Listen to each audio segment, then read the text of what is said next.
प्यारे दोस्तों, मैं डॉक्टर प्रभाकर सिंह आप सभी को हार्दिक बधाई देता हूं।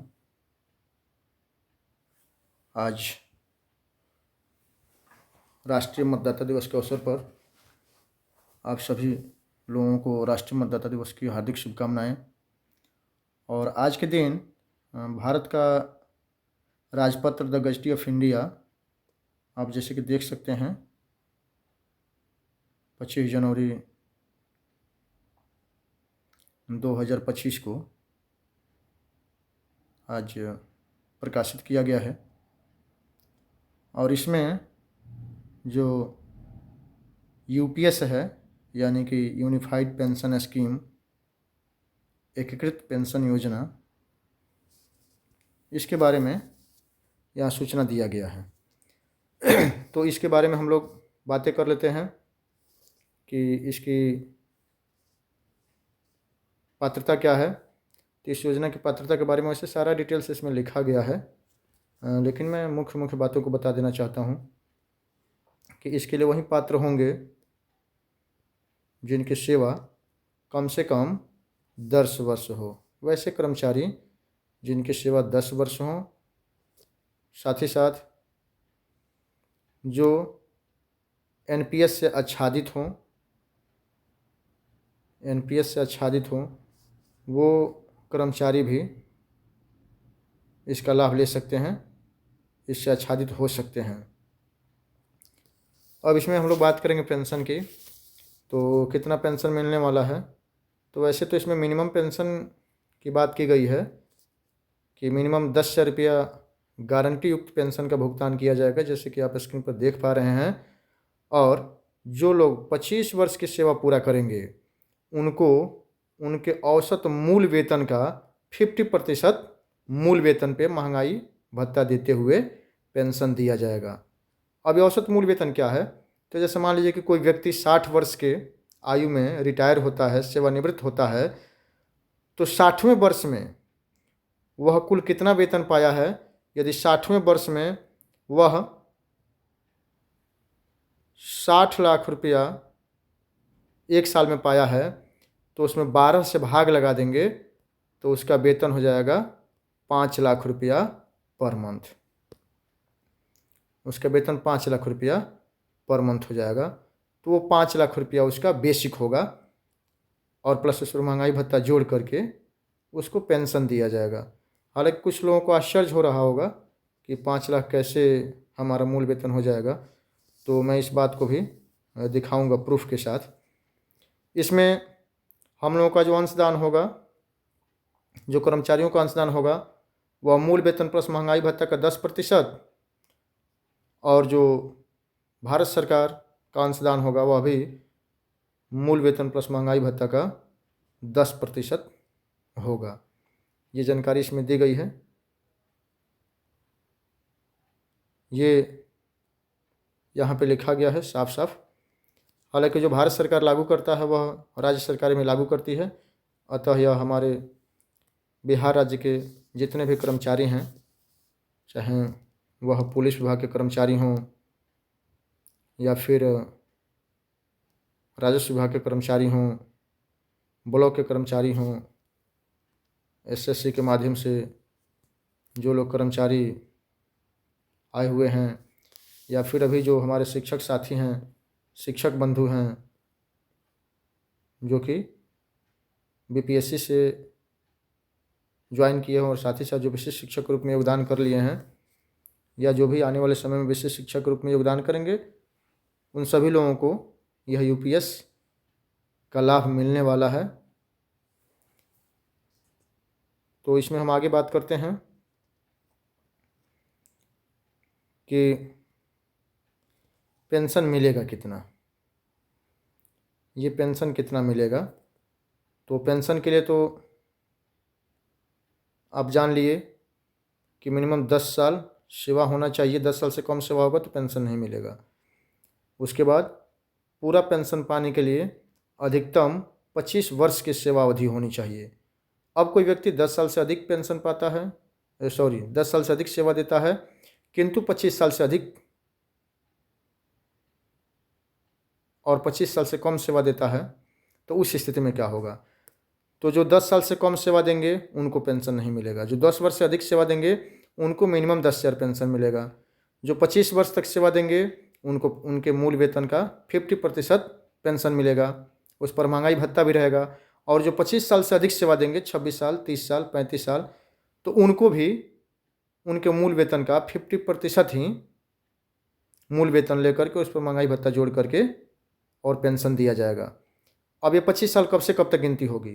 तो 1 अप्रैल 2025 से काउंटिंग होगी। कब तक? जब वो रिटायर हो जाते हैं या VRS ले लेते हैं तब तक ये काउंटिंग होगी। अब पेंशन के लिए फॉर्मूला क्या है? तो पेंशन के लिए जिनकी सेवा अवधि 10 वर्ष से अधिक है उनके लिए फॉर्मूला तय किया गया है। ये फॉर्मूला तय किया गया है। तो फॉर्मूला में क्या है? तो बेसिक का आधा गुण है क्यू। तो क्यू तैयार किया गया है कि उनका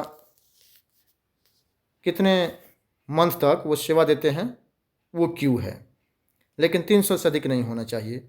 10 वर्ष से कम यानी कि 120 मंथ से कम नहीं होना चाहिए, और 300 से अधिक होता है तो उसको भी 300 क्यू ही माना जाएगा। फिर ये IC/BC है। तो IC/BC को हम लोग 1 मान के चलेंगे अभी तत्काल के लिए, उसका बहुत ज़्यादा प्रभाव नहीं पड़ने वाला है। तो सबसे पहले मैं बेसिक कितना होगा ये मैं आपको दिखा देना चाहता हूँ कि विभिन्न प्रकार के हमारे जो कर्मचारी हैं यदि अलग अलग समय अंतराल में रिटायर होते हैं तो उनका बेसिक कितना होगा। तो इसके लिए मैं आपको लेके चलता हूँ। आपको इस बेसिक के लिए मैंने अभी एक चार्ट बनाया हुआ है। तो ये हमारा बेसिक हो गया। मैं 28,000 मूल वेतन पे इसको काउंट किया हूँ। ये 28,000 मूल वेतन पे मैंने इसको काउंट किया है बेसिक पे।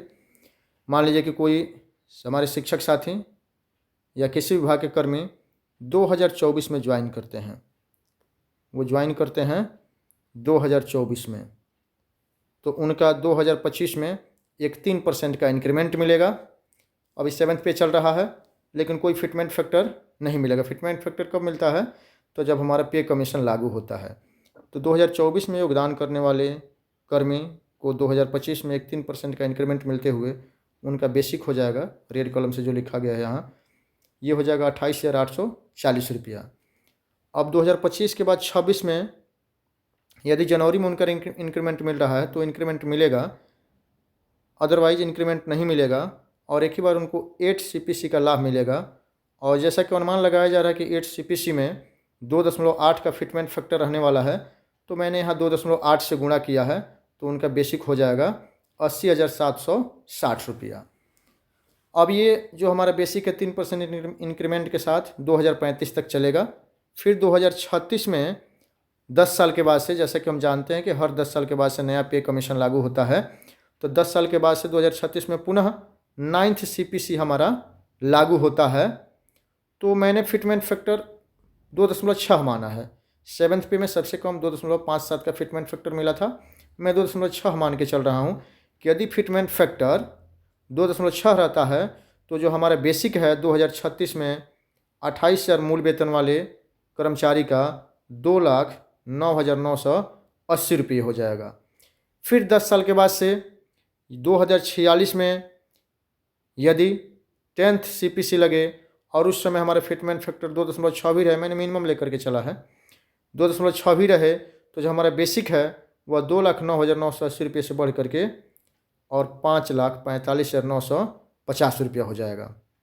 यदि हमारे कर्मचारी बंधु या शिक्षक साथी 32 साल 35 साल नौकरी कर रहे हों तो 2056 तक वो नौकरी करेंगे, उसके बाद भी वो नौकरी करेंगे। यदि 2056 में 11th CPC लागू हो तो उस तरह के शिक्षकों का, कर्मचारियों का जो वेतन है वह 2.6 फिटमेंट फैक्टर के साथ बढ़ करके 14,19,470 रुपया हो जाएगा। तो 14 लाख रुपया हमारा बेसिक हो गया 2056 में। 2046 की बात करें तो उस समय 5,45,000 रुपया हमारा बेसिक रहेगा, लगभग की मैं बात कर रहा हूँ। चलिए अब हम लोग आते हैं अपने गजटी पे आते हैं, राजपत्र पे आते हैं। तो जो राजपत्र की बात हम लोग कर रहे हैं,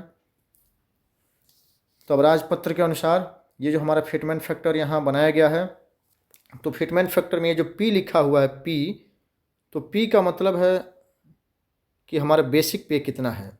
तो अभी हम लोगों ने देखा था कि जो 56 में रिटायर होंगे उनका लगभग में 14 लाख के आसपास बेसिक जा रहा है। जो 46 में रिटायर करेंगे 28,000 बेसिक पे वाले, उनका 5.5 लाख रुपया के आसपास बेसिक जा रहा है। 5.5 लाख के आसपास बेसिक जा रहा है। ये थोड़ा सा टेक्निकल इशू है, कोई बात नहीं ना, ये जा रहा है। तो P/2 का मतलब कि यदि किसी का 5.5 लाख रुपये बेसिक है तो P/2 का वैल्यू उसका हो जाएगा 2,75,000 रुपया उसका बेसिक हो जाएगा। यदि वह 300 दिन या 300 से अधिक दिन, दिन नहीं, 300 से अधिक मंथ, यहाँ क्यू का मतलब मंथ से है, 300 मंथ का मतलब 25 साल हो गया। यदि कोई 20 साल सेवा देता है, 30 साल सेवा देता है या 35 साल सेवा देता है, तो 30 साल सेवा की अवधि में भी उसका जो क्यू है वह 300 ही लिया जाएगा। तो 300/300 1 हो जाएगा और IC/BC भी उसका 1 ही रहेगा फिटमेंट फैक्टर। जैसे कि ये यहाँ दिखाया गया है कि यदि किसी व्यक्ति का 45,000 रुपया हो बेसिक, तो 45,000/2 हो जाएगा P/2। यदि 300 दिन से 300 मंथ सेवा देता है, 25 वर्ष सेवा देता है, तो 300/300 हो जाएगा। 25 वर्ष से अधिक देता है तो भी 300/300 ही होगा। और आपका कितना कटौती हुआ है, वह कटौती 50 लाख से अधिक होना चाहिए या 50 लाख होना चाहिए, तो ये 1 हो जाएगा। यदि कटौती 50 लाख से कम हुआ है तो फिर पेंशन घटेगा। 50 लाख या 50 लाख से अधिक कटौती हुआ है तो पेंशन आपका ठीक ठाक रहेगा, तब कहीं कोई दिक्कत नहीं होगा। लेकिन 50 लाख तक लगभग कट जाएगा। जिनका बेसिक 48,000 है उनका 50 लाख रुपये तक 30 सालों में कट सकता है, उनके NPS अकाउंट में जमा हो सकता है, उसमें कहीं कोई दिक्कत नहीं होगी। उसको भी मैं आपको प्रूफ के साथ दिखा सकता हूँ। तो 2.75 लाख और प्लस उस पर जो भी महंगाई भत्ता हो, यानी कि ये मान के चलिए कि जो लोग 47-48 में या 50 में रिटायर होंगे उनका पेंशन 3 लाख के आसपास पर मंथ हो सकता है। तो फिर अभी और भी बहुत सारी जानकारियाँ दी गई हैं। हालांकि जैसे कि यदि कोई व्यक्ति 15 साल या उससे कम सेवा देता है, यदि कोई व्यक्ति 10 साल से कम सेवा देता है तब तो पेंशन ही नहीं मिलेगा। तो ये तमाम और भी जानकारियाँ दी गई हैं और इसी चीज़ को नीचे इंग्लिश मीडियम में लिखा गया है। हालांकि रिटायरमेंट के समय में हम लोगों को एक मुश्त जो राशि है वो भी मिलने वाली है। तो एक मुश्त राशि कितनी मिलेगी उसका भी यहाँ ये फॉर्मूला दिया गया है कि यदि आपका जो बेसिक है और प्लस महंगाई भत्ता है, तो बेसिक और महंगाई भत्ता को जोड़ दिया जाएगा। अब दोनों जितना होगा उसका 10%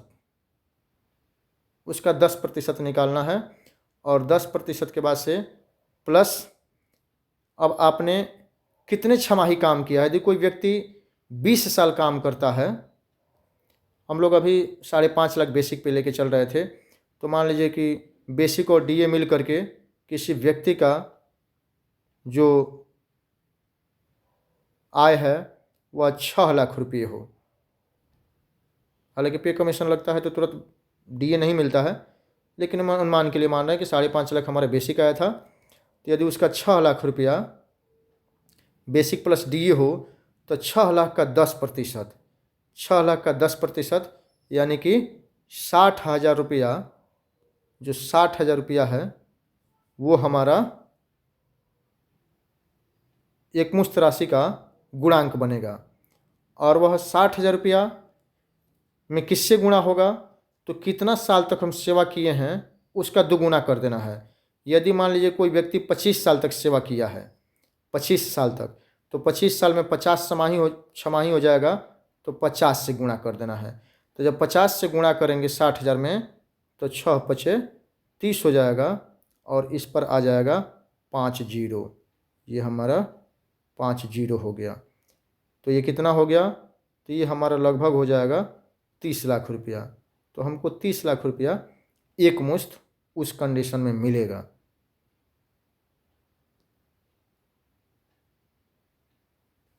तो इस प्रकार से एक मुश्त की जो राशि हो जाएगी वो 25 साल की अवधि के बाद से 30 लाख रुपये मिलेगी। तो ये कुछ बेसिक जानकारी था। अब इन्हीं चीज़ों को यहाँ नीचे सारी चीज़ों को इंग्लिश मीडियम में दिया हुआ है। आप हालांकि और एक एक करके आसानी से पढ़ सकते हैं। सब इसको मेरे यूट्यूब चैनल पे अपलोड कर दिया गया है, या आज के डेट का जो भारत का राजपत्र है उसको भी निकाल करके देख सकते हैं। तो चलिए, आप सभी लोगों के लिए यूपीएस की जो सूचना मिली हुई है इसके लिए मैं सभी कर्मचारियों को तहे दिल से बधाई और धन्यवाद देता हूँ। Thank you. शुभ रात्रि।